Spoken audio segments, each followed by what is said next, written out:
Yuk kita visit katil Adam. Adam. Ni Adam. Cucu nenek nombor 4. Tengoklah. Ni bantal Star Wars ni. Kan? Ni nenek dia punya kerja tau. Nenek kerja Dulu nenek masuk hospital, community hospital, bawa ni bantal. Ada Adam pakaikan bantal nenek dia. Yang sebenarnya sarung ni dari bapa dia, Star Wars. Dia nak buang, nenek ambil jadikan bantal. Sarung bantal. Ni Adam. Adam, you sudah cukup, okey? Sudah pipi, sudah semua sudah.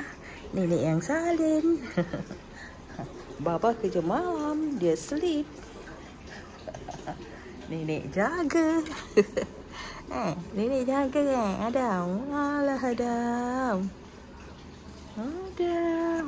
Adam kat bilik nenek gelap. Tapi Adam ni memang gelap. Tak apalah. Hitam-hitam si tampuk manis Adam. Adam. Adam. Dia tahu tau kamera. Dia tahu kamera. Macam Abang Adam tak suka. Pusing kat lain. Tengok ni. Boleh jadi nenek punya pelakon ya Adam. Nanti nenek masak-masak Adam tolong, okey?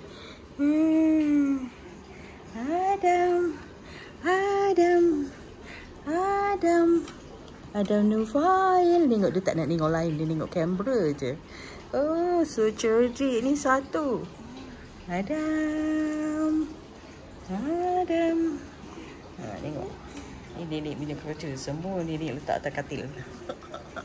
Tengok ni Star Wars ni. Baba dia punya. Sarung tilam nak buang nenek ambil. Jadikan sarung bantal. Adam. Oh, dia pun bercakap. Adam.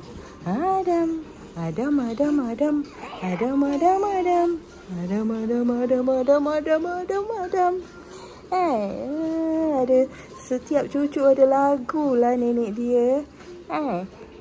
Adam. Ni cucu nombor 4.